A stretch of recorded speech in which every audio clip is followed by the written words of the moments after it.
নমস্কার বন্ধুরা, পূর্বাস কিচেনে আপনাদের সবাইকে স্বাগত জানাই। বন্ধুরা, আজকে আমি কুঁদরি বা তরুলি দিয়ে একটি দুর্দান্ত স্বাদের রেসিপি আপনাদের সঙ্গে শেয়ার করব।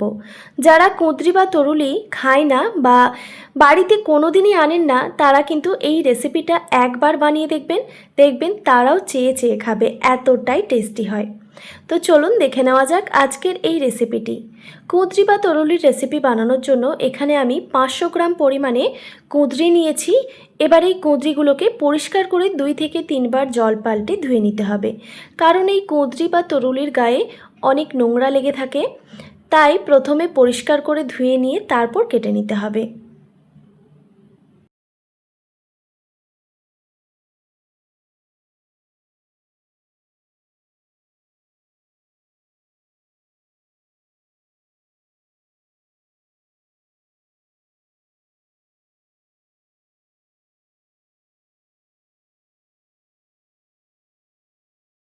তো দেখুন, জল থেকে আমি কুঁদরিগুলো তুলে নিলাম। তো জলটা এবার আমি পাল্টে আবারও পরিষ্কার জলে আবারও 2 থেকে 3 বার এইভাবেই জল পাল্টে পরিষ্কার করে ধুয়ে নিতে হবে।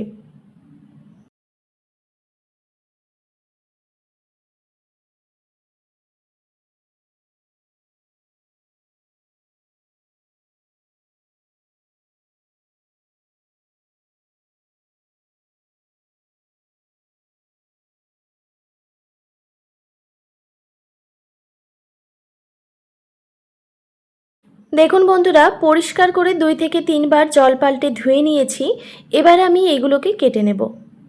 তো আমি কিভাবে কেটে নিচ্ছি সেটা একটু লক্ষ্য করুন, তাহলেই বুঝতে পারবেন। প্রথমে আমি কুঁদরি বা তরুলির আগা আর গোড়াটা কেটে বাদ দিয়ে দিলাম। তারপর দেখুন এই রকম 4 ভাগে ভাগ করে নিয়েছি। খুবই সহজ পদ্ধতিতে আমি কুঁদরি বা তরুলি কেটে নিচ্ছি। তবে আপনারা চাইলে কিন্তু আপনাদের পছন্দ মতো শেপে কুঁদরি বা তরুলি কেটে নিতে পারেন। তো এই একইভাবে আমি সব কুঁদরিগুলোই কেটে নেব। তো দেখুন, সব কুঁদরিগুলো আমি কেটে নিয়েছি। যেহেতু আমি পরিষ্কার করে 2 থেকে 3 বার জল পাল্টে ধুয়ে নিয়েছিলাম কেটে নেওয়ার আগেই, তাই কিন্তু আর আমি ধুচ্ছি না। তো এইভাবে আমি কেটে নিয়েছি। এবার এই রেসিপিতে আমি আলুও ব্যবহার করছি। এখানে আমি 2টো মিডিয়াম সাইজের আলু এরকম কুঁদরির মতো করেই কেটে নিয়েছি। দেখুন, খুব বেশি মোটাও না, আবার খুব বেশি সরুও না। তো আলুগুলোকেও কেটে নিয়ে তারপর পরিষ্কার করে ধুয়ে নিয়েছি। তারপর দেখুন একটি কড়াইতে আমি দিয়ে দিচ্ছি পরিমাণ মতো সর্ষের তেল। আমি কিন্তু সাধারণত সর্ষের তেলেই রান্না করি, তবে আপনারা চাইলে আপনাদের পছন্দ মতো তেলে রান্নাটা করে নিতে পারেন। তাও বলে রাখি, এই রেসিপিটা সর্ষের তেলে রান্না করে দেখবেন বেশি টেস্টি হয়। তো দেখুন, প্রথমে আমি আলুগুলোকে ভেজে নেব। আলু ভাজার সময় অবশ্যই স্বাদমতো নুন দিয়ে দিতে হবে। এবার গ্যাসের ফ্লেমটা মিডিয়াম টু হাই রেখে আলুগুলোকে বেশ লাল লাল করে ভেজে নিতে হবে। বন্ধুরা, আজকে কিন্তু আমি রেসিপিটা সম্পূর্ণ নিরামিষ পদ্ধতিতে বানাচ্ছি। আপনারা কিন্তু শেষ পর্যন্ত দেখতে থাকুন। দেখুন, আলুগুলো কিন্তু আমি বেশ লালচে রং করে ভেজে নিয়েছি। এবার আমি এই আলুগুলোকে কড়াই থেকে তুলে রাখছি। গ্যাসের ফ্লেমটা অবশ্যই হাই রেখে আলুগুলোকে তুলে নিতে হবে, তাহলে দেখবেন আলুর মধ্যে যে এক্সট্রা তেলটা সেটা ঝরে যাবে।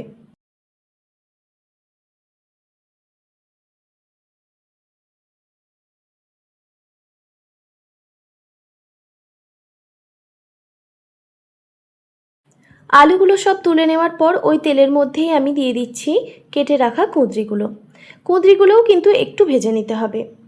আর কুঁদরি ভাজার সময় অবশ্যই স্বাদমতো নুন দিয়ে দিতে হবে।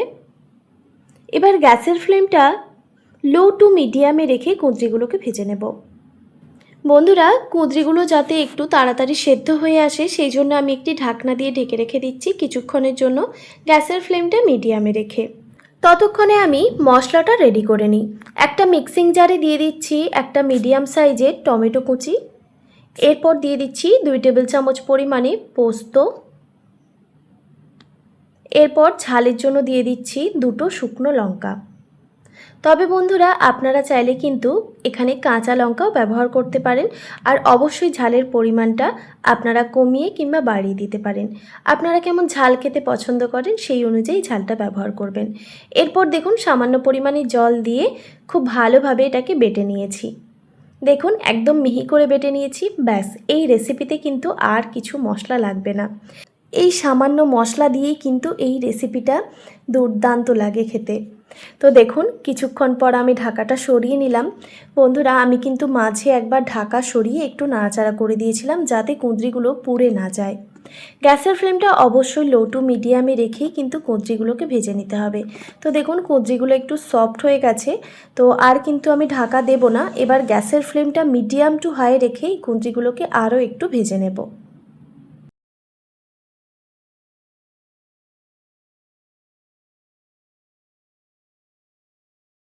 দেখুন বন্ধুরা, কুঁদরিগুলো কিন্তু খুব ভালোভাবে ভাজা হয়ে গেছে। এর থেকে আর বেশি ভাজবো না। যে কোনো সবজি খুব বেশি ভেজে নিলে কিন্তু ওর উপকারটাই নষ্ট হয়ে যায়। তো এইভাবে আমি কুঁদরিগুলোকে ভেজে নিয়েছি। এবার আমি কড়াই থেকে এগুলোকে তুলে রাখলাম। তারপর ওই কড়াইতে আবারও 1 টেবিল চামচ পরিমাণে সর্ষের তেল অ্যাড করলাম। এবার তেলটা গরম হয়ে গেলেই একটা দিয়ে দিচ্ছি তেজপাতা, আর দিয়ে দিচ্ছি একটা গোটা শুকনো লঙ্কা। এরপর সামান্য পরিমাণে কালো জিরে ফোড়নে দিলাম। এবার জিরেটাও ভাজা হয়ে গেলে এখানে আমি বেটে রাখা মশলাটা দিয়ে দিলাম। যেই মশলাটা আমি আগে থেকেই মিক্সিতে বেটে রেখেছিলাম, টমেটো, শুকনো লঙ্কা আর পোস্ত। এরপর দেখুন সামান্য পরিমাণে মিক্সির মগ ধোয়া জলও দিয়ে দিলাম। এরপর দিয়ে দিচ্ছি পরিমাণ মতো হলুদের গুঁড়ো, আর কালারের জন্য সামান্য একটু কাশ্মীরি লঙ্কার গুঁড়ো। তবে এটা অপশনাল, আপনারা চাইলে দেবেন, না চাইলে স্কিপ করে দেবেন। তারপর দেখুন এই উপকরণগুলো খুব ভালোভাবে মিশিয়ে নিয়ে তারপর স্বাদ মতো নুন দিয়ে এই মশলাটাকে একটু কষিয়ে নিতে হবে। গ্যাসের ফ্লেমটা অবশ্যই মিডিয়াম টু হাই রেখে। তো দেখুন বন্ধুরা, গ্যাসের ফ্লেমটা মিডিয়াম টু হাই রেখে আমি মশলাটা ভালোভাবে কষিয়ে নিয়েছি। পোস্তর যে একটা কাঁচা গন্ধ থাকে সেটা কিন্তু চলে গেছে। এই সময় আমি ভেজে রাখা কুঁদরি আর আলুগুলো দিয়ে দিচ্ছি। কুঁদরি আর আলু দেওয়ার পর এই মশলার সঙ্গে খুব ভালোভাবে মিশিয়ে নিতে হবে। এখন কিন্তু আমি গ্যাসের ফ্লেমটা একদম লোতে রেখেছি। মশলাটা খুব ভালোভাবে মিশিয়ে নেওয়ার পর এখানে আমি দিয়ে দিচ্ছি স্বাদের ব্যালেন্সের জন্য সামান্য একটু চিনি। যেহেতু সম্পূর্ণ নিরামিষভাবে বানাচ্ছি তাই আমি একটু চিনি ব্যবহার করলাম। আপনারা চাইলে কিন্তু চিনির পরিবর্তে সামান্য পরিমাণে গুঁড়ো ব্যবহার করতে পারেন। এরপর দেখুন খুব ভালোভাবে নাড়াচাড়া করে নিয়ে একটি ঢাকনা দিয়ে ঢেকে রেখে দিচ্ছি প্রায় 5 থেকে 7 মিনিটের জন্য, গ্যাসের ফ্লেমটা একদম লোতে রেখে। ঢাকাটা আমি 5 থেকে 7 মিনিট পর সরিয়ে দিলাম। তো দেখুন আবারও খুব ভালোভাবে নাড়াচাড়া করে দিচ্ছি। দেখুন কতটা ঝরঝরে হয়েছে এই রেসিপিটা। এই রেসিপিটা কিন্তু এরকম ঝরঝরেই খেতে ভালো লাগে। এই রেসিপিতে জলের প্রয়োজন একদমই করবেন না, তাহলে দেখবেন এইরকম ঝরঝরে থাকবে না। ভেতর থেকে কুঁদরিগুলো সফট হয়ে গেছে আর ওপর থেকে একদম ঝরঝরে রয়েছে। দেখুন খেতে কিন্তু ভীষণই টেস্টি হয়। এই রেসিপিটা গরম গরম ভাত, রুটি, পরোটার সঙ্গেও কিন্তু দুর্দান্ত লাগে। আপনারা অবশ্যই এই রেসিপিটা একবার হলেও ট্রাই করবেন। আর কেমন লাগলো অবশ্যই একটি ছোট্ট কমেন্ট করে জানাবেন।